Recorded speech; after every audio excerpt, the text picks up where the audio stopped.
So, I kind of gotta say, I'm really disappointed that you don't drive a Kia. That would be too cheesy. It's like that's one of my life goals, never to be in a Kia.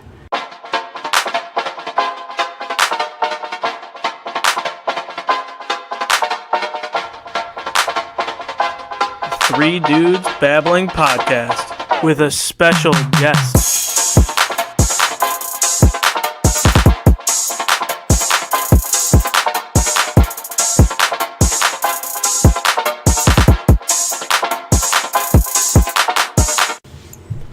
Good afternoon, guys. We got an exciting episode today. Yes, we do. We've got our delightful Iranian friend, Kia. American Iranian. American Iranian. Yeah. Kia, I don't know how to pronounce his last name. He goes by Smith. Zolgharnain. Zolgharnain? Zolgharnain is the American way to say it, but So my real name is Kianush. That sounds like Baba Ganoush.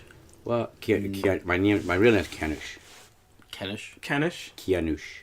And when I moved to the States in changed it. 1978, actually when I went to high school, because they printed out, so it was Kian, and there's too many letters. So they cut it off. 18 letters, that was it. So it was a Kian. So I was like, my mom always called me Kia anyways. So I just cut it off. And then it's like those, in high school, I went by Bond. Noosh Bond. It's like those you see on the jerseys. Yeah. You put the extra letters at the end because they couldn't fit the whole name. Ironically, it's like the first time I turned pro, they didn't put my last name. You know, they're like, "Are you kidding me? You know how much it costs a letter? You're going by Kia. You're going by Kia." So that was the first team, and the first team that I won a championship was 18 with Canton, but the guy did not put Kia on my ring. He put the whole name. Oh. Because he got paid by each letter. The shooter got paid by each letter. So I'm like, wait a minute. My championship ring says Zolgharnain. My jersey says Kia. I mean, it's all the same. American way, baby. It was awesome. So, clearly we have an ex-professional soccer player. This is crazy. I mean, we grew up, you coached against, You've coached against us you, for with many you, years, yeah. I'm pretty sure it's both. I've You've coached coached you me against you. Against me. Yes. I've seen you play other teams, yeah. Yeah. I've seen you grow up. You never coached at Excalibur when I was there, did you? No, but I used to do I used to come for Walter and I do some classes for him. I feel like that was a long time ago. Subbed once or twice. Yeah, and I used to do some trainings for Excalibur. I've done a lot of training in town for a lot of players. Yeah, but that's all I do. Just giving some background. I was looking at your wiki. I don't know how accurate it is. He has a wiki. You have a wiki page. It's pretty accurate. It said you played 534 games and scored 527. I'm kind of disappointed you didn't go for the one goal. That's regular season. Oh, okay. So the total is there is actually a site that has all the someone sent it to me. I was trying to look for there is a site that has it. It's close to 600, 623. So that was how many games did you play? I average a goal a game, so just on this. So he's like, that's not counting playoffs. That's counting playoffs. He's like, don't worry. Well, look. Good. I mean, no. It wasn't that. It's like, looking at Yankee, so I was the smallest guy in the league when I signed in. When I moved to the States, I was actually. So this is kind of with everything's going on. It's kind of ironic, but so I was growing up in Iran. I was Muslim. I was brought up Muslim. Yeah. And my father we were very wealthy. My father owned one of the largest construction companies in Iran. And I got to, go to school there. And I went to a Swiss school. Huh. And I spoke French. And we were wealthy. Do you still keep the French? No, I took French when I was kindergarten, first and second and third grade. Okay. I took French as my second language. I mean, I can conjugate. Actually, by the way, the funniest thing in the world to me is you ever listen to French rappers? Yeah. French rapper is awesome. With that eloquent, like, le pou, la pipe pieu. You can't take him serious. No. So they actually have a Mo Salah song. Yeah, Mo Salah. Don't bring up Liverpool, please. Don't bring up. I'm Man U guys. So during the revolution came, and for a number of reasons, a bunch of stuff was going on.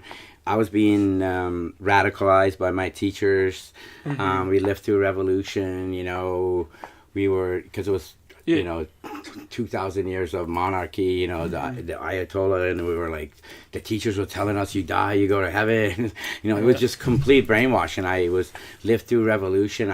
You know, saw the tanks come and being shot at. I lived through martial law, and, you know, literally was sitting in a room, and the soldiers come at 10 o'clock at night. They're shot in our room, and bullets hitting over our heads. So we would go to demonstration. I was like a little kid, sneak out. I was only like 10, 11 years old. That demonstration, the soldiers would come, they start shooting. So you know, when I was a kid, I used to hear bullets, you know, bzzz, go by you and hit body. I knew what that sounds like. And at school, you know, the tanks coming in and put the barrel down, keeping everybody because we're going to strike. So we escaped through that. They do that at school? Yeah, because everybody was going on strike. So the military, it was kind of like a civil war. At first starts with demonstrations. Okay. And it was at first, you know, civil. And then there was violence. So they start shooting the demonstrators, and then it got violent, and they got it. Obviously, it's a revolution. Then it's a civil war. So I lived through that. I mean, so that makes you grow up kind of quick. So how old were you at this time? So I was like 12 years old. And yeah, it's kind of an ironic story. So it was a number of things was happening. So my mother had cancer. Okay. So my mother got cancer when I was like 5 or 6 years old. She started getting breast cancer. So my family started going to Europe to get treatment a lot. So actually, to this day, I give everything. The reason, you know, you go back and you figure out why did I turn out to be a soccer player? You know, so I'm very good, you know, I'm coaching stuff. I'm very good at, one of my specialties, I'm very good at coming up with games. I make everything into a game. So if you if you play for me, every one of my sessions, everything's a game. Even the warm-up, I make everything into a game for them. So it's fun for them, and it's challenging. Even the warm-up you could do. I remember we were staying in a hotel, and we were waiting in line for food or something. We were just sitting, and you're like, you grab 3 rocks. You're like, hey, watch this. And you just we were playing like you always again. So that came. So when I was young, my mom was going for treatment. My mom and dad were gone. We were raised by nannies and gardener, you know, and so my parents weren't there. So I played. If you play, you don't feel. So I was always playing. Yeah. So I created games. Now I love soccer. My brother, I only had one brother. My brother didn't like playing soccer. So he liked to destroy things and make things together. So I lived in this high rise, and it was a hallway. And it was marble floors. So it was kind of cool because I could go that way. Yeah. And I'm one team. Then I hit the score there, and I go the other way. So I played with myself all day. And I would broadcast it like I'm a TV broadcaster.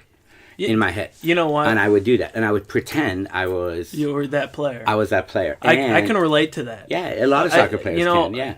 When I was growing up, we used to... Remember when we had like a little field in the back?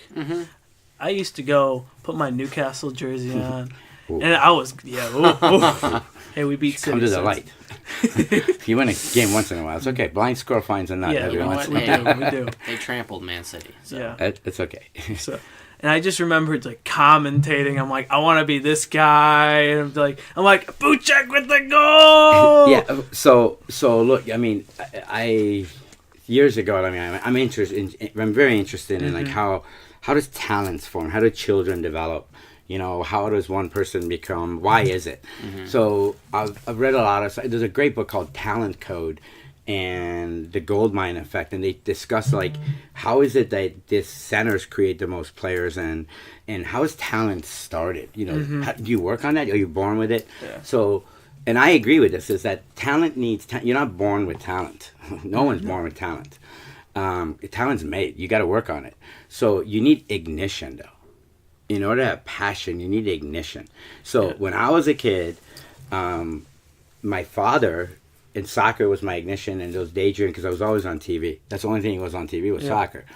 I wasn't allowed to play it in the streets because we were wealthy. I wasn't allowed to go on the streets. So in Iran, there's no youth teams. You either play in the streets, or I didn't play, or you would play for the pro team. Okay. So I watched from the 12th floor down where the kids were playing. I was playing with them in my head. Okay. And I would go emulate that on the hallway, back and forth. and I'm using a tennis ball or a rolled up sock so you're getting your feet. Because my mother had China collections and Oh. we were not allowed to have a ball in the house. Are you kidding me? I do like sneaking in all the time. So I used to roll up socks. I mean, I play with rolled up socks. Like I cannot tell you how many rolled up socks have gone out of a window for a goal. It's gone. How many times did you actually try to sneak a ball in? A lot. Just tennis, any ping pong ball, tennis ball. There's got to be a time where you accidentally knocked one off, and that was the last time. Oh my God! I mean, I had secret stash of crazy glue to fix my mother's stuff that I broke, so she wouldn't find out about it. Because this stuff was like thousands of dollars from all over the world, and you know, we're not allowed to have a ball in the house. And they're not home, and I'm like by myself, like, what? No ball? Are you kidding me? So, you know, it's funny. I mean, but you're just saying everything that. It's a lot of people. We used to do the same thing, but it wasn't like. It was different for us because we had each other. Yeah. And you know, you saying your brother didn't like it, and yeah, you need someone to play with. Yeah, obviously, yeah, it's Yeah. good to have. I mean, so that's how it starts. You start with that, and then, if you dream it. So I dreamt all the time. I remember I was like going back. So years when I turned pro. I turned pro at 17, but when I was like 22, I was watching this show. It's called The Power of Myth by Bill Moyes, which is he talked about how everyone has to go through this journey and the hero's journey, and every man. It was talking about what it takes from a boy to become a man. You know. And I really had to relate to that because, look, you know, I am what you call an arrested development because I didn't have a college life. Yeah. I went straight from high school, being 120 pounds. Kid didn't even speak English. And my first day in high school, when I came to the States, and I got thrown in a garbage can because it was the Iran Revolution, you know. And I was like, hey, they were picking on me. So I was bullied, you know, whatever, you know. So, and I'll tell you about that story and how, but ever since I was little, I only wanted to do one thing, was play soccer, but I daydreamt about it. Yeah. I daydreamt that there was a scout that was going to pick me. So when I would go to, and the ignition that I'm telling you is that my father took me one trip. One of the trips when my mother was on the camp, you know, on the trips, they took us. My dad says, hey, I'm going to treat you. And he took me. We flew into Spain, and he took me to Camp Nou to see Barcelona. And we went right from Spain to Germany, and I saw Bayern Munich FC Cologne in Munich Stadium.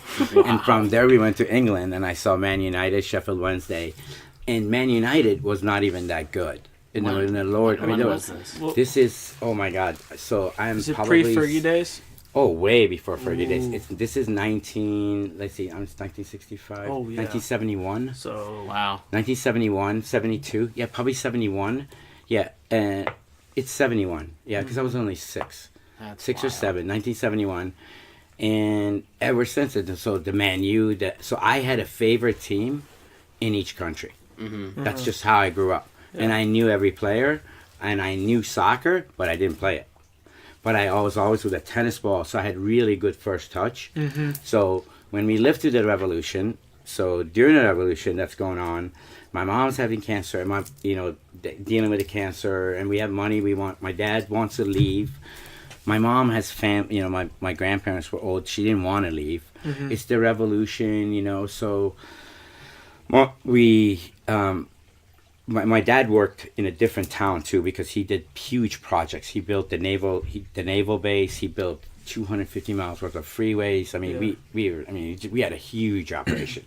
So he lived way down in the south by the Persian Gulf. And we were up north in Mashhad, way up by the Caspian Sea. That's where I lived. Yep. So he was down south working in this revolution. So when the revolution came and the Ayatollah came and the soldiers all kind of laid up their guns, so there was civil unrest. Like, there was no government. Yeah. I remember there was like stop sign that said, there is no government, but there is conscience. And everyone was sitting there with machine guns. So this street had this government, that street had literally, and it was absolute chaos. So if you had anything to do with the Shah, supposedly, which meant you were pro, and we weren't any political any means or anything. We just my father just had a big business. Now, obviously, in the third world countries, everything's corrupt. So if you have money, you bribe people and stuff. I mean, that's how it works. Yeah. So someone in that town that he was working at, when the soldiers all they released all the prisoners, everyone, someone my dad had turned in because he was asking for a bribe, became one of his militias. He grabbed my dad, wanted to execute him. So he threw him in, literally, like, they were executing people, like, they're going, that guy's the shot, da, da, da. So somehow that night, he talked the prison guard, gave him a bunch of money to get out, and he left overnight. He got in his car, came, he says, we're leaving this country. And literally, and we went in a black market, we bought in black market, if he would have waited for the bank, so $200,000, which really should have been $2 million. Okay, so that's all we had, and we just packed our bags. He got tickets on a black market. I remember, this is back in 1978. He bought 4 tickets, $10,000 a ticket for airline. So we flew overnight, and meanwhile, one of my teachers was trying to radicalize me to become a jihadist and to escape. And that's what's going on. And this is really ironic, is if you'd be surprised that, they were breeding to us that about Muslim, but you'd be shocked. Now, years later, when I went back to think about my past and stuff, you'd be shocked that she was indoctrinating me and she was grooming me, and she gave me a lot of political books to read, but you'd be surprised what the first book she gave me to read. What was it? You would never guess it. This is supposed Cat to be... in the Hat? No. The Communist Manifest. Are you kidding? For Muslims. That was my second The guess. Communist Manifest It was by either Lenin. Cat in the I was Hat like, or what? No, I read it at 12. I read, and then I was like, okay, and then a bunch of books on Shivas and the Chilean revolutionaries, and then she brought up the Islam and stuff, but they were radicalizing me. So my dad knew about that. It was like, we're out of here. So we went to Paris. We went to Paris, and we didn't have a visa. Mm-hmm. And I had aunts in Arizona. I had one aunt in Arizona. We literally, like, where we living? We were in our luggage, and we were in Paris for 2 months. Every day my dad went to the consulate trying to get a visa. They said no. Every day went to then no. So finally, on the day he kept going, there was a bomb scare. There was a bomb scare at the embassy, and kept saying, my mom's sick. We need to see my aunt. They go, okay, we give you a 2 weeks visa. So that was it. We came to Arizona, and we filed. The minute we landed, we filed for political asylum. And it took me 5. It's exactly what's going on right now, about. Mm-hmm. But I literally, it took me 5 years. So I come to the States, and which is funny. So all growing up, I ran. We had a lot of money, mm-hmm. and my father was very eccentric in a way, and he was a patriarch. He was definitely a patriarch. So I remember having a lot of deep discussions with him, growing up. Mm-hmm. And in a lot of ways, he was my idol, but in a lot of ways, like when I told him I was turning pro at 17, he threw me out of the house. Really? Oh, yeah. Because in a patriarch... Because you weren't supposed to. Well, if you're not a doctor or a lawyer, you're nobody. Yeah. If you don't go to... If you're not a... my dad for years, you just don't want to work. I go, what? Dad, you know how many much I work out? You just don't want to work. You're just chasing that ball around. I'm like, okay, Dad. Wow. Yes. But that was the moment. But yes. Kind of taking it... How fast did that... Just everything unfold? Like, how long... Did it take a year? Did it take... What do you mean? Like the revolution. Oh, well, the revolution was... Because I want to see... So the revolution was... So, at first, it was peaceful demonstrations. Mm-hmm. So, was it... Like kind of like a timeline. Okay, so the timeline was... Okay, so 1978... So, in about 1976, couple years... So, Iran was a monarchy, okay? Mm-hmm. Which means... We had a king, and they've been there forever. His family, and Iran had a lot of wealth. Well, and Iran was really friends with the CIA and our America. They supported him, but he was only for the ruling class. The wealth he had, he didn't share with the rest of the country, and he had a civic, just like now the deep state and all that crap. And he had a secret service, and over there it was if he said anything bad about. I remember being lined up from schools that he's coming, cards are coming, you got to go wait for him, and you totally, like, if you said anything, what you want to say, they come and, like, they would take you, gone. I remember growing up reading, I was fascinated by the stories of how all the crimes these people, the Secret Service did to people, our own people, you know, Okay. and in the name of and the people were really upset about it because a lot of people, students, if anybody was a free thinker, boom, gone. If you question anything, boom, you're disappeared, tortured, gone. Okay, Revolutionary. so that was 96 and No, it wasn't 96. It was in 76. 76. So okay. in 76, Ayatollah was not, he was in exile. Okay. He was not living in Iran. He they had kicked him out. I think he was in France. So I didn't know anything about him, you know, because we weren't really religious. I mean, my father, yeah, he taught me how to pray 4 times a day, but we weren't overly religious. We were kind of the Westerners because we had money. My family went to Europe. We drove American cars, you know. Nobody had American cars. Like all the taxis there are Mercedes and BMWs. You know, nobody has a. If you have a Camaro, dude, they're like, oh wow. Yeah. You're like, oh, nobody has a. Yeah. My father bought it. My father bought a Mach 1 in London, a yellow one, a Mustang, God. And drove it to Iran from a yellow Mustang. Why not? Hey, I remember that. That's wild. Yeah. So 76. 76. So then, 76. The demonstration started, and they went ahead and they couldn't stop it. It was becoming bigger and bigger and bigger. In 77, the country went into total strike. And Ayatollah came back to the country. So when he came, they let him back to the country. So when he came back, to the country, was that when everything? Then it started becoming violent. Then it was civil war. Like it was the military. So 2 years? Yeah, it was very fast. It was very fast. I remember we lived about 6 months in martial law. Like you couldn't go out of the house at night at 9 o'clock at night. Wow. And at night, in Iran, all the roofs are flat because everybody sleeps on flat roofs and no air conditioning, you know. Yeah. So the entire town and country, to defy the martial law, which I snuck out a couple times, which I almost got shot at. The risk. Trying to go to a friend's house. Sleep, yeah. Was it actually a friend? Come on. No. Oh, come on. I was 10 years old. I was a 10-year-old boy. Come on. We were just messing around like, hey, man, let's sneak out and come to each other's house. Like, and get chased we by won't get shot. No, got chased by soldiers. So then there was a strike. Then it became a civil war. It got really violent. Thousands and thousands people died. They were getting killed. Some soldiers couldn't do it. Some didn't care. And when it's your own people shooting at you, you know, I remember like from helicopters would come to just. What are you gonna do? Everyone's running. It was awful. So that then the military they kind of gave up. Then Shah leaves. He leaves. He sees there's no end. He leaves. So when he left, there was no government. There was no vacuum.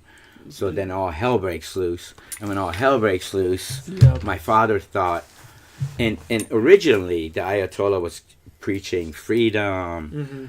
That there's monarchy, we have to have democracy and republic, but not as soon as there was a vacuum, it became radical, like it is insane. now, like that's insane. Chopping hands, and you got to remember, Iran is the only Shiite country. Okay, I was born a Shiite. I'm not a Shiite. I mean, I'm a born again Christian since 15 years now. Yeah. But But I was, you're a Shiite. Shiites and Sunnis don't get along. That's the only country that's Shiite. So, and I haven't been back since 1978. So, the story. So we moved to the States. I'm supposed to go to 8th grade. Yeah. Right. My dad goes, "It's America, man. You go to high school." I'm like, "What?"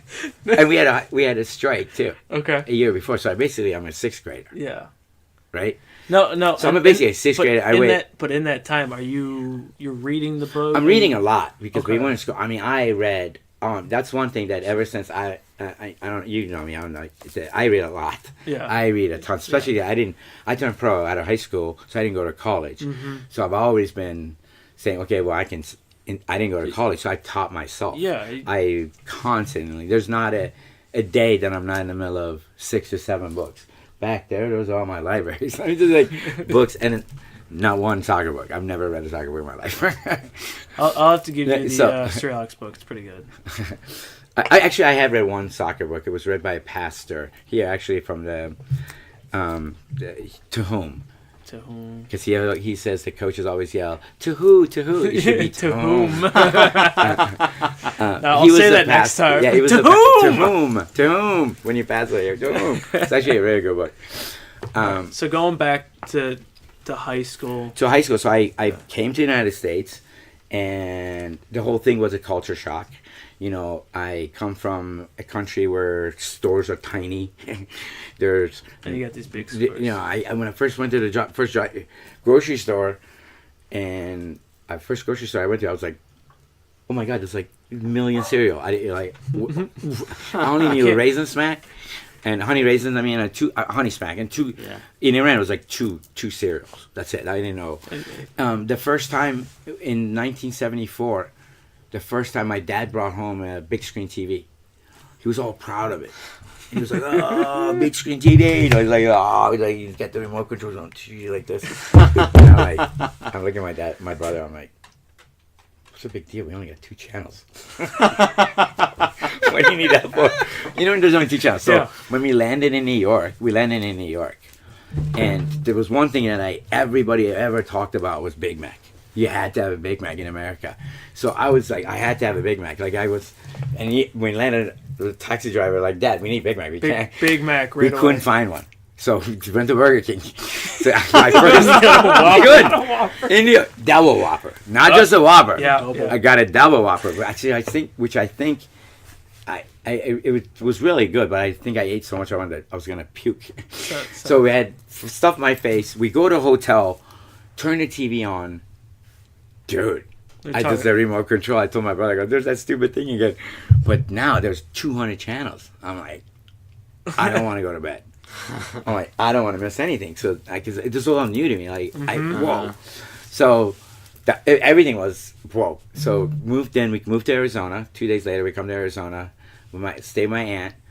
This is 1978. I've never watched, and you know I'm a Steelers fan, right? Yeah. Because the first football game I ever saw. It's August of 1978, and Cowboys are playing Steelers. And my cousin goes, "Hey, that black team's pretty good." And I've never seen it before. I was like, "Okay, that's my team." And they win the Super Bowl in 78 and 79, so of course, I've been a Steelers fan since then. But it was hard for me. Like, so I go to high school, and in Iran, I'm in my school, where you get like, you sit at a table with 4 kids, just like this. Yeah. And different teachers come in. So you with these 4 dudes or girl, whatever the class is, the whole year. And you put your lines on the table so you don't cross your arms. This is my section. You stay in your section. Don't. Yeah, exactly. Yeah, so someone puts like one paper there and you're like, "Get the." Yeah, you just, well, dude, I mean, you're stuck in the same place for a whole year. Imagine that. So when I came to America, I don't even speak English. Like, I don't even speak English. So my dad goes, "I go to high school." So luckily, my cousin that was here, he was dating a girl from my high school. Yeah. She was a drummer, and her brother was in the school. Goes, "Oh, Keo, he'll take care of you, Greg." And I'm like, I don't even know this kid. Like, so my first day, I go to my class, like, get my transcripts kind of sent over, whatever we had, paperwork, and my dad, we don't have all the transcript. They're like, "Yeah, he's in 8th grade." I'm not. I was really 6th grade. No, he's high school. So luckily in Iran, I mean, our math is so advanced. Like my algebra was like, it was poof. I mean, it was nothing. Really? You were doing my math was like poof. We were doing algebra in like 5th grade. Really? So I think I went to calculus like my sophomore year. So like, wow. I was gonna say comparing. But I didn't speak English. Was it only math, or was it just? Was it just because that was like a universal language? Well, I think, look, this is a whole different topic, but I feel like the way we teach in America, it's not very good for the children. We just give them information. We don't tell them anything how to do with it. Mm-hmm. But where the other parts of the world, they make you memorize stuff, they make you to think, mm-hmm. they make you to think outside the box. Yep. So and our education is just load. Just here, okay, bunch of work, and if you do it this way, you'll get an A, which is not. You don't know why. You're just following. So if you're organized, you can get an A. So a lot of kids are book smart, but they're not really learning anything. They're just book smart and they're organized, which is. I completely agree with you. And I don't like it. They try. I mean, I have kids that are living through it. They like. they should be telling you guys that, hey man, you need to know before you go to college what you're going to be. That they're telling you, no, just graduate, then what? They want you to be the No, not all of it is because they want you to graduate college with $50,000-$60,000 in loans. You're a slave. As soon as you have a slave, you got to go to work, and they want you're a sheeple. Don't even get me started. So that's what it is. That's just, I mean, and I don't like it. It's just, and I've always said that ever since I was a kid. And like the problem in the American education system is not the education system; it's the students. We students need to rebel. Go, no, man, you're not teaching me crap. Yeah, but it is. It's hard. So pick up something else to read. You know. Mm-hmm. So, anyways, but that was my schooling. Mm-hmm. But this is what I gotta tell you. This is the funniest part of it. So, when I first came to the States and the revolution happened, the hostages happened as soon as I came here. Do you remember that? Columbine? No. Americans. I don't remember. So in 1978, I came here in August. Okay. I escaped the revolution. So Iran had won. They took it over. I told us that Iran become an Islamic republic. We've escaped there. I'm here for political asylum. The Iranian students, they rush the American embassy and they take American. Yeah. So he was what? I don't. Yeah, because you weren't born. So they did it for 444 days. No. 444 days. They kept many Americans. Thank God they didn't do anything to them. So I was in the middle of that. So this is my country, and I go, oh my God, they're gonna think I fired this. So I run over here, and sure enough, what happens when there's any social issue? So like, everybody in my school, it's the South, they all had those Mickey Mouse shirts with Mickey Mouse going like this, hey Iran. And they would come to my face, hey Iran, with Mickey Mouse with the middle finger. So it's actually a good story, which actually made me resilient. Hold on. Yeah. What Kia had, the shirt was Mickey Mouse with the finger up. Yeah, with the finger. And they used to call me Ayatollah. They call me Ayatollah. So I got thrown, and that happened like in September. So I've been in high school for 1 month. I don't speak English. I weigh 110 pounds. I look like I don't even belong there, and so I'm barely trying. My first day of school, I'm sitting in class, and the bell rings. So I just sit there. Everyone gets up and leaves. It's orientation. Well, I didn't know you had to leave, go to different classes. Teacher's like, hey, what are you doing? Come here. What are you doing here? So gets my schedule, gets me a map, goes, oh, my God. So the first 2 months, I had to record everything. I recorded it, my class. Then I would go home with my tutor. Yeah, with translator. So I basically went to school twice for 3 months. I went to school from 9 to 2, 8 to 2, and then 2 to 8 at night again.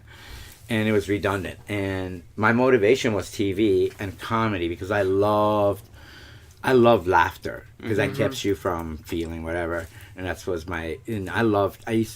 all the laugh tracks like Happy Days, Laverne and Shirley, and I hear the laugh track. I'm like, oh my God, I'm missing out. I gotta learn English. So when I learned it, I realized this shit's not funny. This shit is not funny. But it did motivate me though. So the other thing was all through growing up in Iran, and my parents would go to America and they'd come back. And I can show it to you. You can Google it. It's very funny. I send it to everyone all the time because everyone gives me the thumbs up. Yeah. So in Iran, the middle finger is thumbs up. So when my parents one time came back, and my parents brought me a bunch of Sports Illustrated. So it was a Major League something. They went. The guys running around the field. They won. They were giving the thumbs up. I took that picture in my school like it was porn. They go, oh my God, look at this. It's Sports Illustrated. You go like this. Everyone's like, oh. The kid's like, oh my God, you have that? It was like that. So that had always stuck to me. So when I came here. Some kid was like, can I get that magazine? Yeah, no, it was like, seriously, like sneaking each other. And that's not what it was. I was like showing him Sports Illustrated. I was like, dude, you're not going to believe this. I was like, oh my God, doing the thumbs up. Because look, in the wealthy communities, cursing and using foul language is really not proper. So if you cursed, it was oh my God. So the first time I came here and someone said F you to me, I was like, what? You could say that. Then I found out it's term of endearment here. People just drop the F word like. Well, No, it's the but the first, 70s. but I didn't know. But I didn't know the word. The first time someone said "f you," I thought they wanted to do the act to me, like they wanted to rape me. I was like, "What? What?" Thank you, but you're not my type. It was during a gym basketball game, and I stole a ball from some guy in the gym, and he said that. And I turned around and chucked the basketball at his face, and I got sent to the principal. I was like, "He said "f you." He said "f you" to me, and the guy's like, "Yeah." So, but I didn't know. I didn't know. Like, I didn't cuss. To me, it was like, so when the hostages happened and stuff, like, so when they did that to me, I started going. For everyone, I had my thumbs up in the hallway, bro. I was walking around like this. So the first time the football players grabbed me, threw me in a garbage can, and I was screaming. Like I've never been. I mean, I've been spit at. You know, when I was in Europe, people spit at me. Mm-hmm. It's just disgusting. I was at a pool. Some blonde hair, blue eye kid just spit big loogie at me, you know, and it said something to me in German. I was like, whatever. So like, that was like a new level of hey, whatever. Yeah, whatever. I'm not used to that, you know. I was like, okay. You're like, what's wrong with this I was like, guy? okay, whatever. He just sneezed. I mean, no, but I've seen people get shot at, so I was like, that was nothing. It's not a big deal. It was not a nothing. Yeah. Right? To me, it was like, okay, I saw the guy come on top of the tank, pulled that 50 millimeter. The guy lost his shoulder, and it didn't even the bullet didn't even hit him. It would, you know, the big machine guns. Those don't need to hit you. Just anyways. So it was nothing to me, and I was like, okay. But the first time they grabbed me, threw me in a garbage can in a dumpster, I didn't know what it was gonna do to me. So unfortunately, I said, "I'll sue you," which they called that to me every time they saw me for 4 years. I sue you. I sue me. So I have a good comeback for that though. I go back to that, but. So the second time they came, the next day they came get me. I was going like 2 thumbs up, and one of them started laughing and go, "Dude, are you stupid? We're making fun of you. We're bullying you. We're throwing your garbage can. You giving us thumbs up?" And I just kept smiling. And they were laughing. They're like, and they were so bigger than me. Yeah, I mean, it wasn't even worth it to them. They just started like, "I just leave them alone." You're like. These guys don't. I became like the cute kid, like we make fun of him, and he's like goes around. And he's going around the hallway, he's going like this. Boy And school. so they kept calling me stupid, and I swear I was walking the hallway going, "Who's stupid? Who's stupid? Who's stupid?" I was giving thumbs up to everyone, like Borat. So I mean, it's survival. Yeah, you gotta survive. You fit in. You gotta fit in. So I didn't have soccer. Mm-hmm. My high school didn't have soccer. So when did you start actually playing? So yeah, I can imagine that'd be rough, especially like seeing it's frowned upon being someone of your class to play in the streets. Yeah, but I came here. We came here with nothing though, so we came back. It was really humbling. So that's why I'm not at all materialistic. Awesome. I mean, I'm not at all. You saw we give some away all. Yeah. Alec just got a couch. Because look, money. We were billionaires, and I lost it overnight. Yeah. It means nothing. Yeah. So money, what means the most is your family, your relationship with the Lord. You know. And how the other people talk about you. Mm-hmm. That's what matters. Not how much money you have. Thumbs up. So when I came here, when I came to America, I made a goal to become a millionaire, and I did. I should have made my goal to keep a million. So, I went through bankruptcy too, and just like everyone, I wrote off $4.5 million. I mean, so in businesses, while I was playing, I was doing business. So I took some big gambles But there's a really good book I read. It's called Bounce. Mm-hmm. There's no way. True success is never like this. True success goes, you're never truly successful till you failed, and then you rise from it. Mm-hmm. So I learned that from being a pro. If you're going to be a pro, you better be able to take no. I mean, the way I turned pro is just an absolute miracle. You said about when did I play soccer. So I didn't play soccer till I was 13 in America. Wow. I played for boys club. I went to the first boys club game and I played, and nobody could play, so I was the only one who could dribble. I was scored. So I scored, and so my very first, it was a boys club. I tried to play in the finals, and this is rec. Yeah. the team from the other team said, and I was the only. It's Arizona. Right? I'm the only kid that is not blonde hair, blue eyes, right? And it's Scottsdale. The only kid is not blonde hair, blue eyes. The other kid goes, no. The coaches, they protested that because I moved here late, I wasn't there in June to sign up. So I signed up late for a rec league. I couldn't play in the final. So they didn't let me play in the final of a rec league. Are you serious? I swear to you. As God is my witness. That's my first experience of American soccer system. So I was told they crushed me. I was crying. Yeah. So that motivated me to get better. I'm coming back next season. I'm coming back and I'm gonna win this league. And I trained hard on my own and come in and I'm playing with them, and I realized, then I found out, I go, oh my God, this is rec league. There's Premier. There's Premier. These guys can't play. So someone put me on a U16 team. I was only 14 years old. Yeah, I was going to say. And this team was Salvation Army team. It's Salvation Army in Phoenix. And I was the only white guy on this team. I'm sorry. No, this was Salvation Army. I don't know. We had all Spanish, and my center back had 2 children. He was 17. I swear to you. Oh my God. And we were very good. And He's just coming up. And this guy just took a bunch of refugees and he taught us soccer, and we were very good though. But our field grass wasn't cut, but it was a premier team. And very good athletes, Spanish, African Americans, and me, the Iranian, the white guy on the team. I was the white guy. So, I mean, technically, yeah, I was. So, and we played in this league, and then luckily there was in Scottsdale there was a team, Tempe Pumas. Okay. This team was just suburban kids. You know, they're like they went to tournaments, they trained, and they had a Spanish guy. They go, it was a U9, it was a U17 team though. They came in and go, look, we want you to play on that team.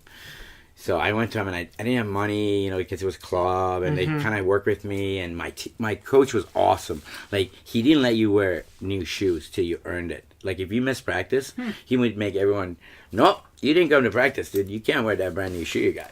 You weren't playing in tennis shoes. So I really learned a lot about Spanish. Yeah. So a lot of my technique, training stuff. It was very technical. He was very technical. Yeah. He was very technical. So I was always very good with the ball, but that was all self-taught. And I knew the game because I watched it so much. I emulated it. I understood the game. I just haven't played it. Yeah. I hadn't played it. So I played my high school. Finally, I filed a petition, got signatures together. My high school, we got a high school team in my junior year. We won 1 game in 2 years. And meanwhile, while I'm playing and training in Arizona, I'm training by myself. Some guy, actually, he's the goalie coach right now in Las Vegas. His name is Peter Draskin. He pulled up in a red Camaro. And I literally trained 6 to 8 hours a day on my own, because my dream was I was going to go to college and I was going to get pro. I was headed to University of Bridgeport, Connecticut. Okay. And I had gone to ODP. Oh, yeah. And ODP cut me. They said I was too small to play soccer. They said I was too small. I got cut by ODP. I know. He was there for 20 days. I give him a thumbs up. No, it's like throw the ball at him. No, it was another one that says, "Hey, look, no, the high school team that I put the petition together to get the team together. My high school, the first year, we got this guy. He played at Penn State. He was literally like 90 years old. Like he would let me and my friend. I mean, he kicked me out of that team the senior year because I didn't show up for picture day or something like that. So it was always like, what? But you just keep going, Came back to the team. I was a captain. I got kicked off the team because I missed picture day, and I was like, okay, give him another thumbs up. So they got rid of him, and another guy became a coach. My high school team. So people say you have to have good players. My right back, he had an artificial leg.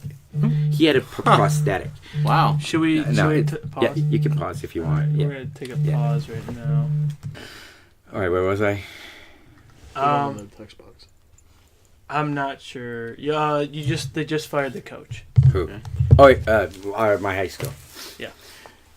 Okay. So, my high school, played 1 more year, and now in Phoenix, this guy, I was in my park, pulls up in a red Camaro, and I'll never forget this. He had a red Camaro, and I was playing in a racquetball courts. Because I was always in racquetball because I live right next to a park. Yeah. And they always have 3 walls. So, in that year, my town had gotten an indoor soccer team, an MISL. Okay. Which I saved my lunch money to go see a Phoenix Inferno, which I absolutely fell in love with them. I saved my lunch money to go to those games, you know, and they went to the playoff. I was watching them on TV. I was like in tune. I was like, oh my God. I need to be there. No, I just was so in love with indoor soccer. I'd never seen it before. And indoor soccer's close. There's 5 people, and it's exciting, and it's, you know, back in the 80s, you know, it was huge. Yeah. So in 1978, you know, so this is now 1982. So I'm a junior. So in 1982, the team is in town. This guy asked me, he goes, "Hey man, do you want to play in air conditioning?" I was like, "What?" He goes, "Yeah, you look like you got skill. There's a men's league in Phoenix. Do you want to play in a men's league? You look like you have skill." I go, "Yeah, air conditioning? Sure." Air conditioning? Indoor? He goes, "Yeah, that's where the Inferno practices." I go, "Sure." So I went and played in a men's league. So I drove an hour away. It's an hour. I drove an hour. It's at 9 o'clock at night, the games. Yeah. I can get home by midnight. I have school the next day. So I start playing one night a week, men's league. And then to them, it was just, this little kid, you know. And I just, you know, I held my own. I, you know, scored, but I didn't, like, stood out. It was just like, to them, I really thought it was like a joke. Like, hey, this little kid's playing with us. Yeah. I let him play with us, you know. I let him play. So the pro team had this unbelievable idea that they want to start a farm system. So they had an open tryout where they charge people $100, and you had to be 18 though. You had to be 18. No one under 18 had to go. So, and they had an open tryout, and then 4 of the players from the team picked 4 teams, and they played on Wednesday nights. They played a red-black team and a blue-yellow team. So 4 teams, and they were coached by these 4 coaches. Yeah. And you play 8 weeks. At the end of it, you have an all-star game, and then out of that, they were going to pick all-stars to go. So, and I knew that this was the idea, and I love this team, and I'm watching, and I go to this tryout thing and thinking it's 18, and then someone goes, "Well, let him in." I go, "Yeah, I want to play." So I did try. I said, sure enough, the pro player was like, "Oh man, look at the little kid." You know, they pick him. So they picked me. I was just like, whoa. So they picked me to play in this men's league. Yeah. So I'm playing in this men's league, and I'm being coached by one of the pro players. Okay, and I'm literally in this, and this is the best amateurs in town. Yeah. There's 4, and the games are good. You know, and I'm not like getting a regular shift. I'm getting a shift here, a shift there, but I'm holding my own. And I'm learning a lot about the indoor game, and my coach was Leroy DeLeon, actually, on that team. And the All-Star game comes, so I show up for the All-Star game. And in that town, we had a guy named Mark Curlin. He was the only American that was on the Phoenix team, and he was on the GQ cover of GQ. This guy was 6'3". Kick for NFL. Like, he was a big dude. And his brother was older than him, was in this all-star game, and his brother got in a motorcycle accident on the way there. They said, "Kia," I was there. They just go, I wasn't supposed to play in it. They go, "Kia, play." Okay. You have your shoes? I was like, yeah, sure. So I played in the all-star game, and I scored like 3 or 4 goals actually. So afterwards, the coach of pro team goes, look, we need 3 Americans on a roster. We offer you, you're not ready. You're nowhere ready now, but we think you will be. Start coming to trainings. So I'm a junior. I start missing days. And I'm missing nights. I'm going to days. I'm missing school during the days. And my dad's like not having it. And he's just my life. Like, look, I cannot drop out of high school.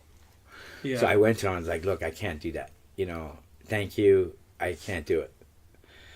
You know, I can't drop out of high school. Yeah. You need an education. So that went on. So I went on ahead and I played U19. I was playing U19. And the ODP now caught me while the pro guy's telling me to sign. Right. This is funny. Good evaluation. Exactly. Huh? And the same guy was there for 20 years after that. I mean, whatever. So soccer's a matter of opinion. Yeah, I mean, whatever. It's a matter of opinion. Right. So I come to my senior year. I got my college. I'm ready to go. I'm training on my own. I'm writing. I'm fit. I'm playing men's league. He calls me. He goes, look, man, there's a 3-day tryouts. I'm bringing 50 free agents in town from all over the world. Just come and train. Just come and train for 3 days. Mm-hmm. At least it'd be good training. It's like 2 days. Yeah. You know, you're doing all. I mean, there's 50 free agents from all over the country. I was like, okay. So I went, and I did the 3 days, and I was the only one they took. Wow. They go, wow, dude, we want you. We're gonna. That's incredible. So I became the youngest, the shortest, and the lightest player to sign a professional contract in 1983. And with the least experience too. With the least experience, absolutely. I knew nothing. I was like, what am I doing? Like, I was just watching some kids in the street. Wait, the story is like so unbelievable. It's like the Lord played such. And the minute I turned pro, actually, and it's the Holy Spirit that voice, and I told me like, go teach it. I heard it. Go teach it. So I went to my team. I go, can I coach it? And I've been coaching since I was 17.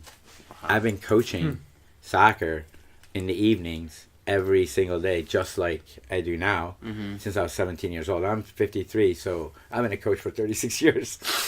So, that's kind of how it started. Uh-huh. And and again, even just signing pro, my dad kicked me out. Mm-hmm. And then I had to go to my friend's house, my best friend's house. I'm talking about him. I realized, it's not gonna work. I go with my mom. Hey, Mom, can you talk to him? I need my contract signed. I'm not 18 yet. and my lease. So some people are bringing their my report father. cards home. My father was a functioning alcoholic. You know, he drank that much scotch every night. You know, every night he drank. That is and he would drink his scotch and he'd start giving me a lecture. He never raised his hands on me because I was his eldest. I mean, he beat the crap out of my brother and everybody else, but never me. That was his altar because I was his eldest. He never touched me. And so, but he was like, he wanted to though. Oh my God, he wanted to so bad because I drove him crazy. You know, it's like, you're going to turn pro? What? So he wrote me a check for $1,500. And he didn't say anything to me that night. Just gave me the check and signed my contract, signed my lease. My club said, look, we know we have to make you stay with a trainer. So my trainer lived with me because they had to cook for me. They go, we know you're not going to play the first year. We just need to get you bulked up. We think by your second, third year. So my contract actually was $40,000. It was like 40, 60, 100, 150. Wow. And I was like, I was making $3.25 an hour. So that's wild. So I went like, boo, what? You what? From going, just like coming here and it was just like what?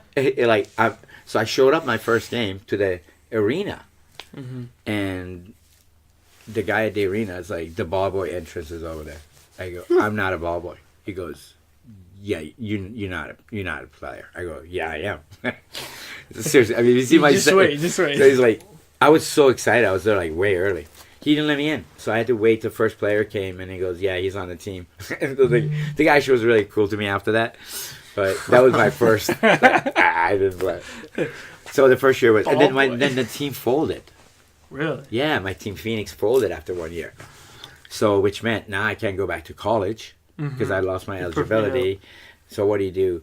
You know, I went back in that year. I really didn't play that much. You know, I played a few games. Because the goal was not to play your first just year. Remember, right? no. Just remember though, outdoor soccer in United States, NASL folded in 1983.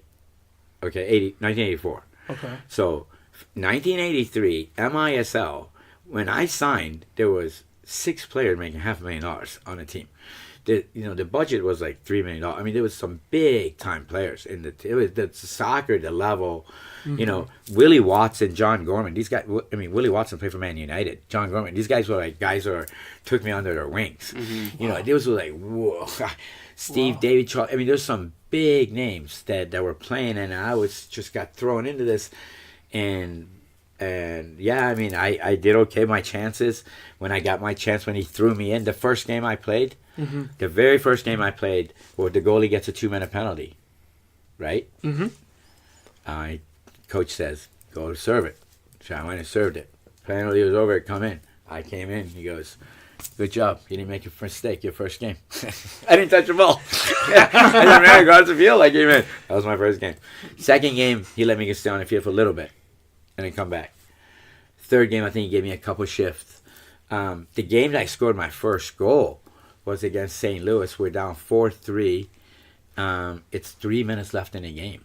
There's a corner kick. And I haven't played the game at all. He just goes, Kia, go in. I was like, so okay. he just like, and I've gone over it 1,000 times, and it was a corner, and we had a play, and I remember it because the guy who marked me was, I could. You went through his leg? His pant leg could be a hammock for me. One of his pant legs is a hammock for me. This dude was huge. And I remember he was like looking like, what the hell is this kid doing? He was, I know he was like, who is this kid? He's looking at me, and the minute he looked to his right, he took his eye off of me, and I was looking right at his eyes. I took off. And the ball came, and I one-touched it, and he went poof, right in the top of the corner. So, I was like, I scored. His sight. I scored. You get the thumbs up. I think that night I said it's better than sex. But they interviewed me on the paper. I go, this is better than anything I've ever done in my life. First goal, I mean, I was just like, you live for that. I was so I never forget my first goal. It was against St. Louis, and actually that's a team, when the team folded, I went back to St. Louis. And I was by far the youngest player. There was no one 5 years young. The next youngest was like 21. There was nobody 17 in the league. But you think you would want the younger players, like the 18, 19? No, but it was so much money. There was the indoor game is so hard. You just don't bring rookies in. There was the guys like me. So I learned, I was like, now what? And so when I went to St. Louis, I was there 3 months, and he's like, you're so little, you're so young, I don't know, and I had a really good preseason, and I don't know, this kid that was graduate from Indiana, was the Herman Trophy winner, came in 6'2", played for Honduras in the World Cup, Armando Betancourt, and it was between him and I. They go, no, we're going to give you, you're so young, he was Herman Trophy winner, played for Honduras in the World Cup, 6'2" forward. Go with Kia. They go, we're gonna take him. I was like, okay. And this league started out of nowhere in Canton, this new league, AISA, which this league said, well, we only want 7 foreigners on a roster, because the other league was 3 Americans and myself. So I was like, and that's when Phoenix. The Force was here. Yeah. So I went to Canton, and I knew I couldn't go another year of not playing. Because I didn't play, I just was practicing a lot. And I knew I needed to play. Because I was 18, I couldn't just go another year of practicing. So that league came, and my coach in Phoenix had told him about me. He was a Dutch coach, Klaus de Boer, which again, another Dutch influence in me. I have a lot of Dutch and Portuguese influence and Spanish. Those were my first 3 coaches. The first guy who signed me in Phoenix, Tony Samoas, he was on Pele's top 11. He played for Benfica in 1960s and in the World Cup. Tony Samoas. He was he was a left winger, and he was little. But he said I reminded of him, but not because of play, but because those people were little. You're like me. I was like, okay, sure. So we were just tiny. So he told them about me, and they brought me in Canton. And Canton is where I'm 18, and I played. In it's sort of a minor league. It was a second league. Yeah. So I went from 40,000 to 1,001. Big difference. Big difference. Literally, I had to borrow money, but we won it. I played Canton, the Civic Center. The first year? Yeah, the first year. We won the first 3 years. Oh, wow. Yeah, it's Civic Center. So, and then Kansas City, the guy who was, when I went to St. Louis, that coach had become Kansas City's coach. So when I was playing in Canton, everybody would say, well, because I was scoring 60, 70 goals a year in Canton. Wow. And then everyone's going, well, you need to come back to that league, And so Kansas City, he was the coach of the St. Louis that didn't sign me. So this is in 1987. They bought me for $15,000 from Canton. I mean, that was like, so I had a transfer fee in 1987. Nice. Whatever. You almost beat Newcastle. No, because it was like $15,000. But I mean, to me, it was back. It was a lot of money. I mean, it was unheard of. That's how the guy who owned us, Canton, he owned the league. Because like I came back like 7-8 years later. You know, when I went away. Uh-huh. I went to Kansas City. I was there, and then I went to Tacoma, and then the league was folding. So the league was gonna fold. The salaries were coming together, and they were all gonna fold. So Canton wanted me back. So this is 7 years later. When I was gonna come back, the commissioner goes, "Canton still has your rights." I was like, "Dude, I was gone 7 years. How do you steal my rights?" They do. I was like, "Okay, American system for sure. Okay, no problem." I didn't actually put send. I was That's missing why. a period. Listen, you know what I sign every time these guys put these signatures on me, their contracts. You always sign. I do not agree. I do not agree. I do not agree. I do not agree. Just sign that. No, I don't agree. Whatever. You can have my rights. I don't care. No, I mean, like, so, I mean, like, I had agent, like, the first 7 years of my career, I had agents. Biggest crooks in the world. The last 10 years, I represented myself. You know, and I did myself way better than any agent ever would. Mm-hmm. So I learned that, the hard way. But is there a story for that one? For agents? For learning, yeah. Well, there's a lot of them. I mean, my contracts, like when there was no money, I had to get creative. The salary cap went from $2 million to 1.8 to 1.2 to 900,000 for all of a sudden. So it's shrinking. So I had to get creative ways. So when I became my own agent, I was like, okay, I know there's no money, but you can give me 50 season tickets. I could sell those, or or I could work in the front office. So I've always worked in the front office. I worked in front office. I did camps. So you were doing something. And you're I did the community. Well, I did the experience, communities. too. I was always the community guy that I like being with the. So in Canton, me, and Kenny Lola, and I, every day we went to 2 schools, and that's how we spread Canton. No, Canton's a football town. Yeah. We went to 2 schools every day. We did a positive message to them, told them about us, like, how, look at us, look where we are. You know, if you believe in it and you work on it and you live right and you really just work on your craft, you can do it. Yeah. And we're getting paid for what we love. And we feel blessed. You just got to make good choices. And then we tell them about and how America's allowed me to do that. You know, couldn't do that somewhere else. There's no way. So, and you give that message, we do, and then we give every kid a free ticket. Parents had to buy tickets. So we sold out for 3 years in a row. And then that Civic Center, it only hold like 3,700, but it felt like 10,000. Yeah. It's loud. Yeah. Oh, it was awesome. I mean, we sold out every night there. Did you ever have your own chant? A lot, yeah. Just a little bit. What's the best one? Well, I didn't like the ones. They call my name, but the away chants always crack me up. The away chants. What's the Chia pet, chia pet, chia pet. Or the plane. They do that. You know the Fantasy Island. Yeah. Oh, the fans all like, that's the smallest guy. A good one, guys. So I just blew kisses at him all night. The plane. Boss, the plane. The plane. That was awesome. The whole in Baltimore. Oh my God, they used to. And when you score, you just go. Throw kisses at. Man, I mean, I had questions lined up for you. But Go ahead. No, you answered them all. Literally answered them all as going through it. I think we're gonna transition into some of our own. Sure. I mean, you've listened to the show. Yeah. You know we do stupid shit. Yeah. So do I. Alec, Sometimes. I think it's time for some Battle of the Ages. Oh yeah. I don't know what else is on there. I think it's gonna be. We're already at an hour, and I mean, I don't think you're gonna wake up at 5 a.m. to work out, huh? Why do I come at 4? Oh, yeah, you're right. Huh? Oh yeah, that's right. That's right. I only sleep like 3 or 4 hours a day. What's the point? What's the point of sleeping? I know this is a dream. You want me We're to living pause in it? a dream. Watch. This is a dream. Oh. We're in a dream. You could've just said Sleeping that. in a dream is redundant. Yeah, you're right. You're right. Alec, are you ready? Okay. So I'm not too sure how familiar you are with video games.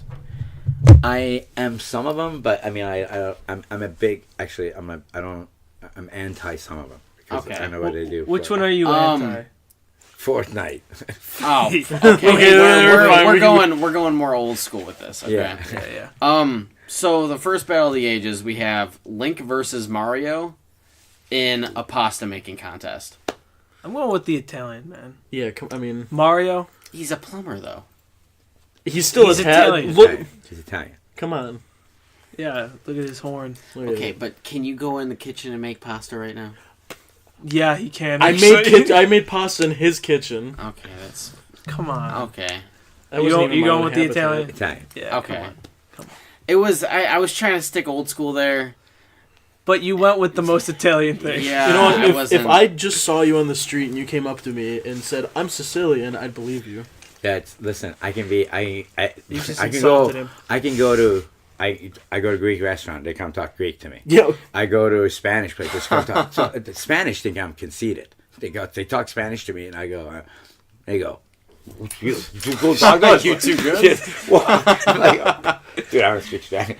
We played in Mexico City once, and I'm before a game I'm sitting and I was watching the World Cup actually, and this tourist started walking by a little Jewish store. I'm watching the Brazil game, and they're talking and they go, "Hey, can you?" He starts talking to me about the game. I go, "Yeah, Brazil's winning." Da da da. He goes, "Hey, can you ask him how much this is?" I go, "I don't speak Spanish." The guy goes, "Well, how do you live here?" I go, "I don't." I'm like, "You, dude, I'm visiting. Why do you think I live here?" I'm How standing do here. you Just survive? you go. So Just I like how could you be. are. What I like is I like to ask him when they go. They make him guess. Yeah. See, I can't do that with me. You tell him, I go, "Okay, no, I'm not Italian.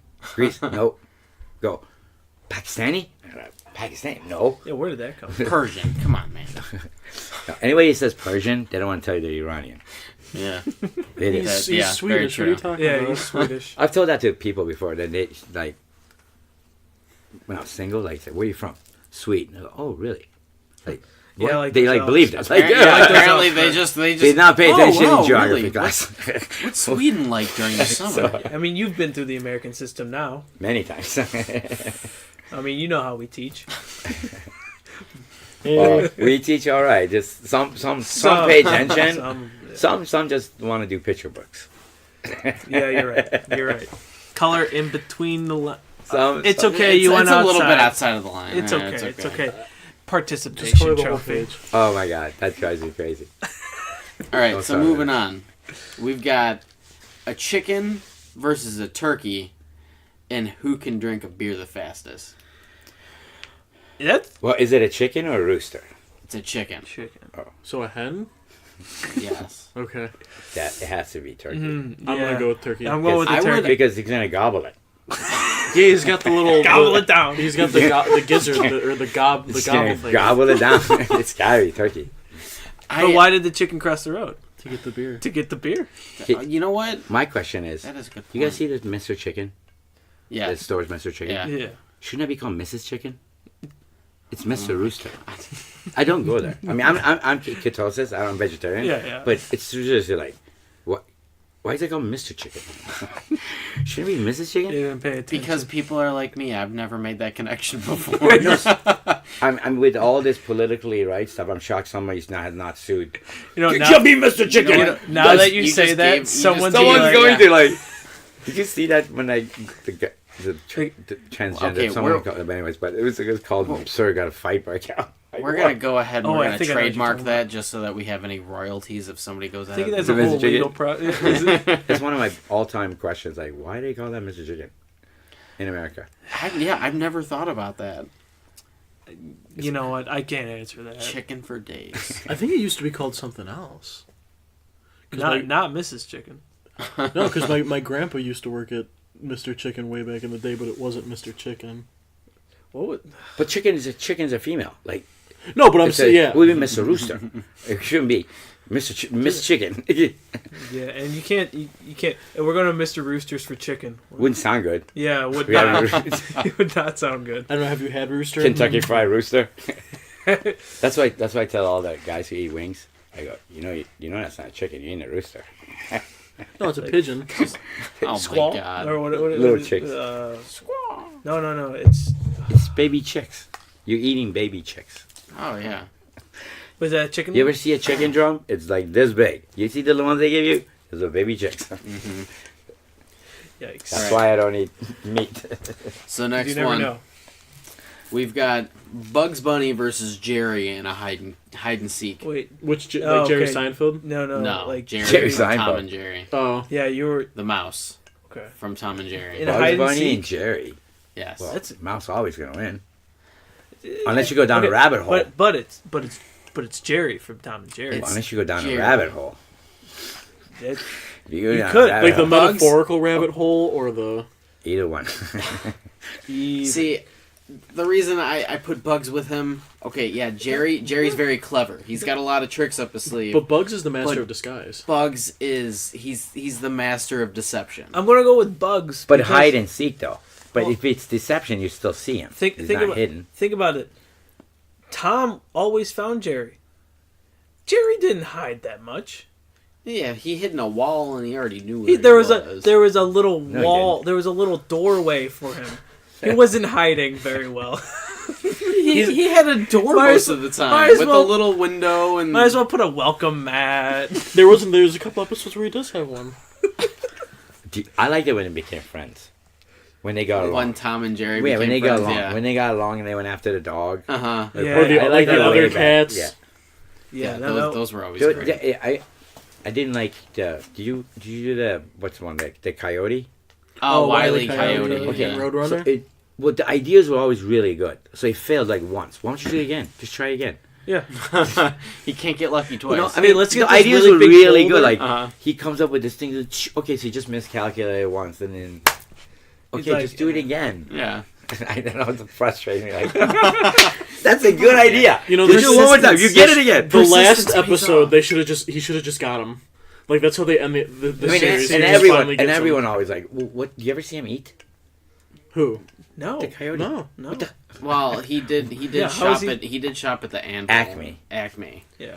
He But- always did shop at Acme. But you never I'm pretty see him sure. eat it. I'm sure it's like If IKEA. you never catch it, how you? Did you say my name again? I said IKEA. You can't be me. Do you shop? Are you not allowed to shop there? No, Yeah. they spell it differently. I'm okay. I know. I But go to here- them. I go IKEA But too. here's the thing. You're making me realize. IKEA IKEA 24/7. too. Yeah. That's me. That's Your me. your Mr. Chicken thing got me thinking. With the coyote thing. Coyotes don't hunt. They're scavengers.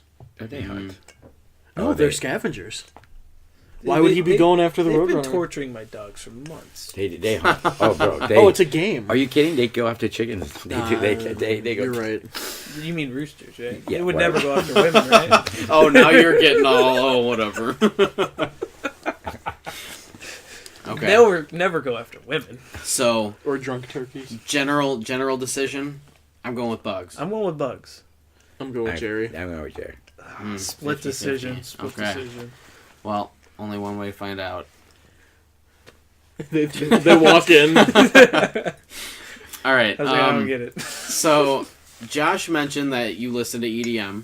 That's all I listen to. So we've got Marshmallow versus Dead Mouse in a 3-legged contest. Soundfelt would win. Contest. Like not a potato, Marshmallow. not a sack race. Who would but- their partner be? Exactly. No, they split Daft Punk in half, and they You get know, a better question would be, which would be the best EDM artist in a 3-legged race? And It has to be Kyoki. That dude's crazy. what if they just doing it as they're? And that dude, Like- Kyoki is 100% sober. He does not drink. He doesn't do anything. And that guy is just, his hair is on No, I've never seen. I've Kyoki never listened to is him. wild. I've seen Kyoki many times. Kyoki runs Have you I been should to Ultra? what's, Yes. the Neon Forest Festival. No, that one? Yeah. I've gone to Ultra a couple times with my Okay. wife. We went to Tomorrowland. My Okay. wife and I. Yeah. Where's When the that kids one at? turned 18, I took them to Ultra in Miami. That sounds fun. Yeah, till I had bought their place to stay on Craigslist and found out it was a scam. I get down to South Beach and it's I found out that I don't have a place to stay. I was like, what? So it's all right. That was all right though. That was an adventure. It was fun. At least a person didn't show up. All right. No, so in life, I've always believed like you have the deja vu. Mhm. You know what deja vu is? Yeah. Yeah. Well, my life, I've always felt opposite of deja vu when this shit could only happen to you. That's vujade. So I've had that's a vujade moment. Yeah, you really would be like, what This the? crap could only happen to me. That's a vujade moment. That's the opposite. So I've like lived through that. that. When those things happen to you, like you I'm- never I'm- played, all of a sudden you're on a pro team. Fruja day. It's not Trademark gonna it. happen. Trademark it. Not gonna happen. Yeah, I'm probably gonna start using that. Now. I have a playlist by it. Oh yeah. Yeah, I do. I named a playlist. Is it all EDM? Absolutely. Is this the playlist you use for like? No, I have trainings? a lot of playlists. Okay. I make, so this is what I do. So my routine is I normally wake up anywhere between 3 to 4. My morning time is how I get ready. I do my time with the Lord. I read. I get my sessions ready. Now, the way I get my sessions ready, a lot of times I design because I run a lot of sessions during the day. I figure out my topic is and I plan it out. Mm-hmm. I do it on my board, and I have a board. I plan out what I'm gonna do. Mm-hmm. Then I pick out the songs that how long To it is, go. so I know the activities. So I know. So Yeah, They're certain all workout named. playlists and all that. Yeah. So- That's smart. So when did you start doing that?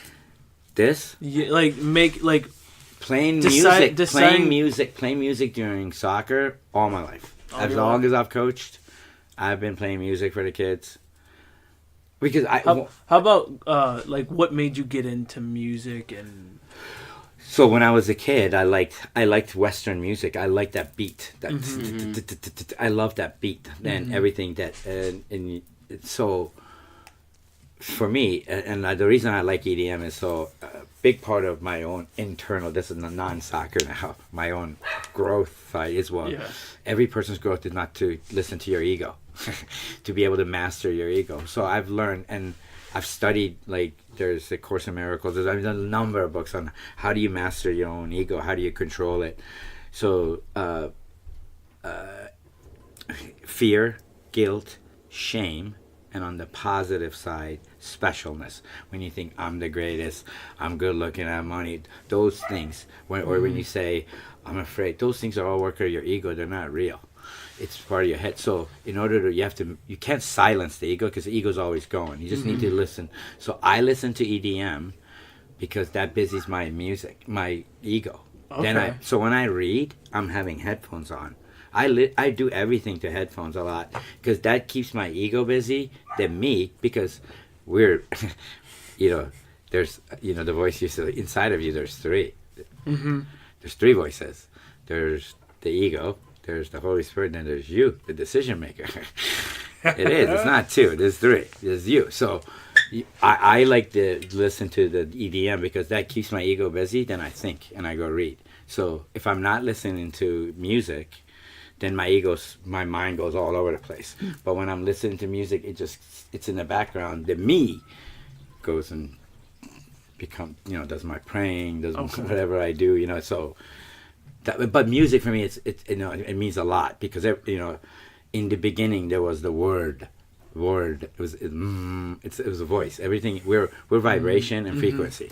That's all we are. We just at different. If you learn at what megahertz you're vibrating, well, that's how the universe works. Everything's a vibration. Wow. And then what message I send out, that's what comes back to me. When I send out to the universe for a scout to see me. So your echo. That's exactly what came back. Well, it's the power of your thoughts and power of your words, and I've known that all my life. So I don't use words. To me, I teach kids every day. To me, what 4-letter word is to me? What? Can't. Don't say that word. Actually, I Don't told ever say that told word. my Don't my kids ever today say that to word. say that. Don't ever. It's a like, 4-letter word. Get that out of your don't vocabulary. say it. People make. I got my own daughter. She's not. She lives in Denver, and she's free spirited. She lives in Denver. She doesn't like the way she lives. She goes, I don't like this place I live. I go, well, honey, you picked it. She goes, no, the parking's I really literally rather said the D word and live here. I go, don't say that. Why would you say that? What we say happens. So if you don't want war and you say, I don't want war, I don't want war, I don't want war, guess what you're going to have? War. Mm-hmm. You need to tell yourself, I want to live peacefully. When I took a PK, I never looked at a goalie. I envisioned the sound of the ball hitting the net. The times I looked at the goalie, I missed. When I envisioned the sound, the ball hitting the net, which just happened. It didn't happen. Yeah, it was like that visualization. That's like everything in life. Yeah. It's everything in life. It's if you then you got to write it. That's why I journal a lot. That to get up in the morning a lot is a big part of my journal. And you know our guys journal. Yes. So I spend a lot of mornings reading journals and writing in everyone's journals. Okay. So that's a big part of my day. Interesting. And I write my own journals, and when you write it down, you put in your thoughts into the universe. You made it a plan. Mm-hmm. Now, if you write it every day, guess how much you're manifesting it every day. Yeah. So it happens. I mean, you know, a good friend of mine, Ken Lawler, talks about. I mean, he's master of this, and he's a big believer. He has cards for the kids. They write it down. You know, he had a kid every day. He played for South Africa. Okay. And he every day wanted to be on the World Cup, reading the World Cup. Wrote it down. Sure enough, boom, he's in the World Cup. Or another one of his helpers that worked with the program. His dream was to wrote it down, want to be at Old Trafford. Sure enough, he got tickets somehow. He won it. He was sitting front row Old Trafford. Wow. Just I mean, like it does, and I totally believe it. I have a list every day, you know, that I go by. Now I don't teach kids anymore to follow goals, because I tell them to go after a process. Okay. Because when you do goal setting, okay, if you like a person like high achievers are all goal setting. You set a goal and you go for it, and then when you get that, then what? On to the next, and then what? On to the next. So a couple of things happens. First of all, reaching your goal becomes not anticlimactic. It's no big deal. It happens all the time. Mm-hmm. So, and until you reach your goal, what are you? You're in a state of failure. Mm-hmm. Everyone is. Everyone is in a state of failure till you reach your goal. It's much better to work on the process. So if a kid comes to me and says, man, I want to be on a national team. Okay, all right, that's a great goal. Well, what can you do to be the best player in Cleveland? If you want to be on a national team, don't you need to be the best player in Cleveland? Mm-hmm. Mm-hmm. So what do you think you need to do to be the best player in Cleveland? How about, do you think you have to train 6 days a week? If you train 6 days a week, do you think you have a better chance of being So I help them come up with a process, and then they buy into the process. And anybody that buys into the process, their peaks and valleys are not a lot. It's called high efficacy. Trends up, yeah. So they keep. So we. It's kind of, you have them zero in on it. It's called a self-efficacy. So we years ago we test athletes on their emotional intelligence, okay, and their self-esteem. There's also now we call it self-efficacy. Okay. So there's batteries of tests that psychological tests can be done to see whether this athlete has a big ego and it's scoreboard centric. Mm-hmm. He only values whether when he wins he's good, when he loses he's bad. Yeah. That's the only way they judge. Well, those people are going to go like this, and they don't have a growth mindset. People have a growth mindset, and they go, look, I know where I'm going. It's going to take me a while, but I'm going to get there. Yep. And this is how I'm going to do it. They go, and they don't quit. So when you do that, those people are way more steadier. They perform better. They don't have anxiety, and they're not, and I think they're happier. You know, because you're not chasing a scoreboard. You don't dwell on failure. No, what is a failure? I mean, that's my everyday. Yeah. Like I had a game the other day. My U8s are playing against 10-year-old team. We lost 7-4. Who lost? 7-4. Yeah. Wow. 7-4. They're 8s. And they're playing. Who lost? I don't think we lost. No. I mean, I don't think we lost at all. Nope. So the score of that game was, and the goals were scored because we're younger. They were bigger. We would turn it over, and they would just come. That to me, like in 2 years, they wouldn't. I mean, so especially at that age, it's such a huge difference. Well, if you can teach that, and that's the hardest thing to teach to any parents, everyone. Yeah, it's a process. Mm-hmm. It's hard to get to the kids, but it's harder to get to the parents. You have no idea, bro. Bro, I could write volumes. The stuff that's said, the stuff that I hear. It's insane, and to me, a lot they harm their own children. A lot of times. I agree. It affects a lot of children. It's kind of about that instant gratification. That's where that participation trophy comes in.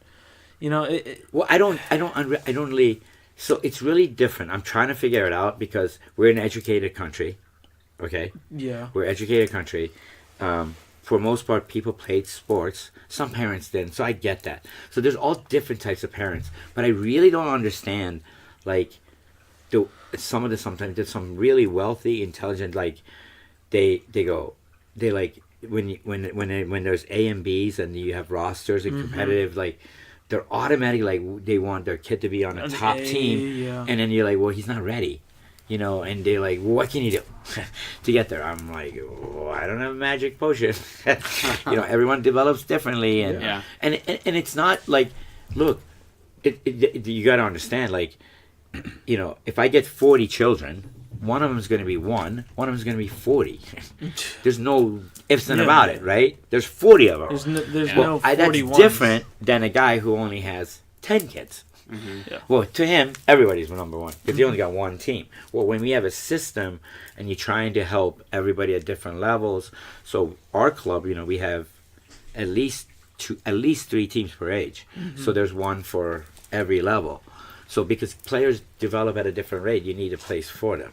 Yep, absolutely. So and if they're not developing, then they can't play here. Then where you're comfortable. And they're like, well, you're demoting me. I'm like, no. What kills me is, oh, you put him with the bad kids. I'm like, what's wrong with that kid? He's not a bad kid. Yeah, no. Just because someone develops differently, that's not a bad kid. Yeah. I'm like, excuse me? Yeah.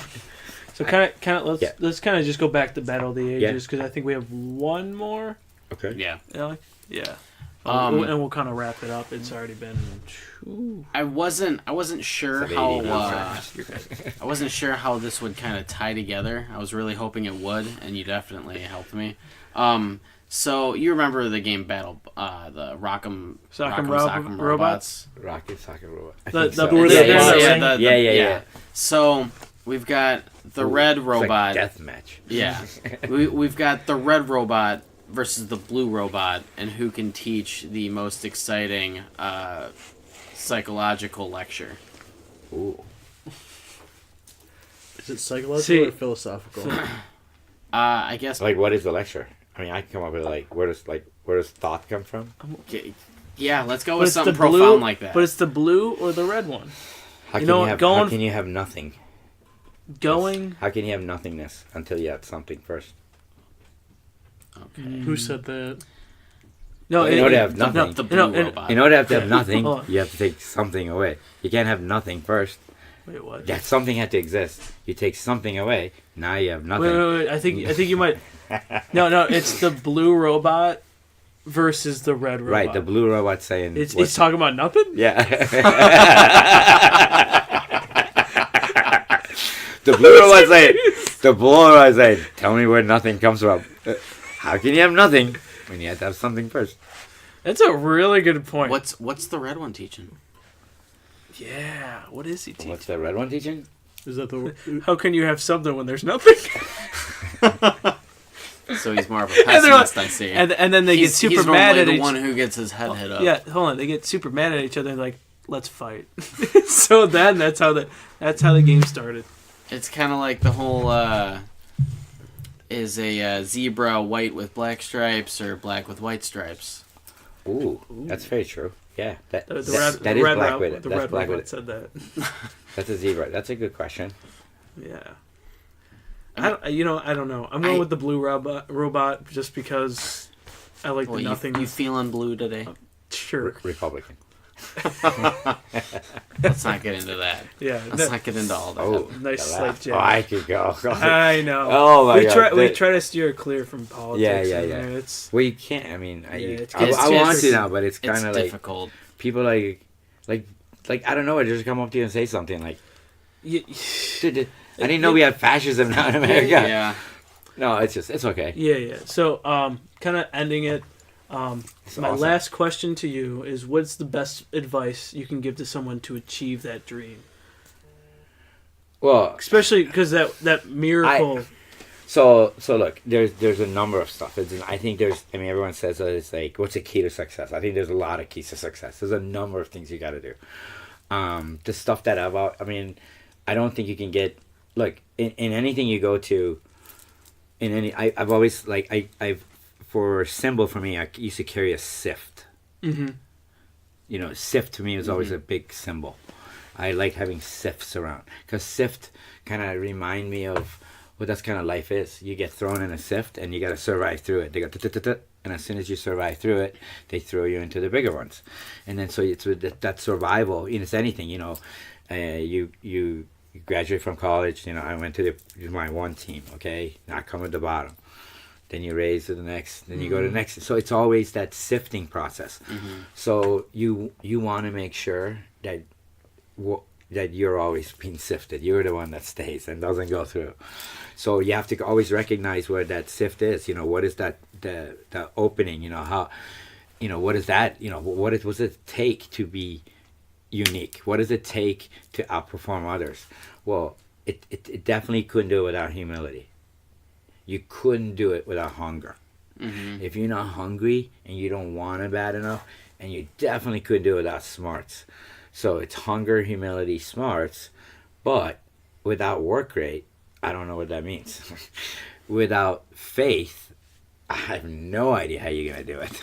So there's a number of things, but there's a bunch of those elements that I think, if you want to get successful, first figure out, to me it's like, okay, in any field, doesn't matter. Give me a field. I know soccer, so give me a field. I'm trying to come up with the most obscure. Just anything. Cooking. No. Okay, cooking, right? So in cooking, right, if you put all the cooks in the world in one container, right, and it's pretty easy to, with a little bit of work and studying, you can leave from the bottom 50% to the top 50%. That's not that hard. You can go now to get from the top 50% to the top 10%. That's a little more difficult. Okay, and then the hardest is how do you become the top 1% in that field. So first of all, you need to know who the top 1% are.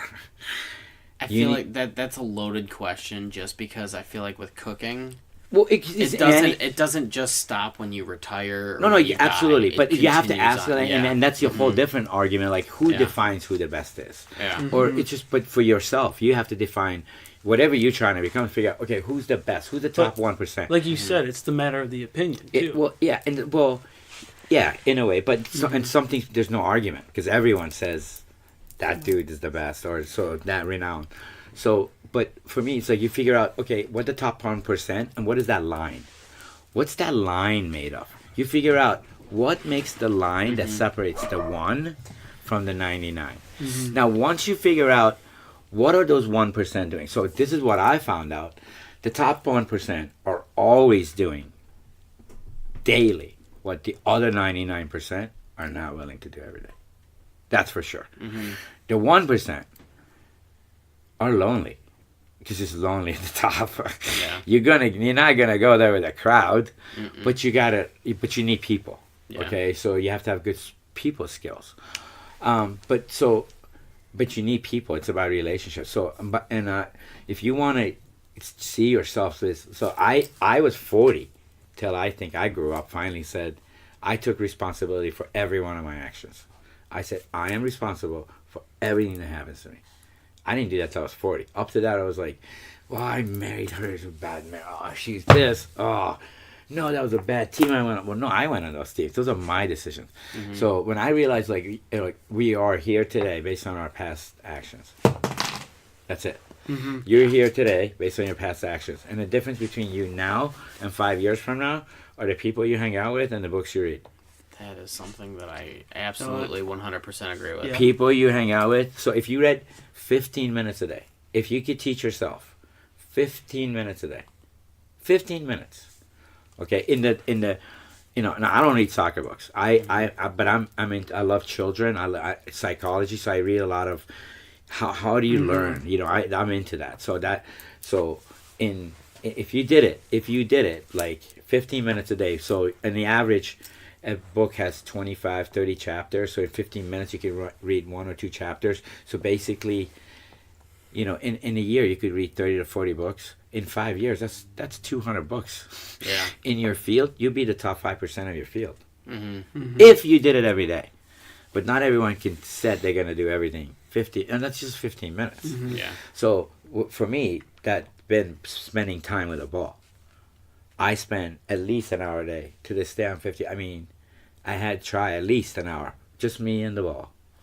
Mine in the basement. I go on my. There's a bridge I go here. I think I've seen you post the picture. I go work out when there's no one sees me. I work out when no one sees me. Because with stuff I do, when I work out, if you mess up once, not good. It's not good. Well, I like those odds. All right. So, I think we're gonna call it an episode. Right, Thank awesome. you so much for doing this. I mean, you're Anytime. welcome back anytime. Awesome. You guys have me. I love it. So, Alec, any parting words? Thanks for stopping by, guys. All right, thanks. I appreciate it, guys.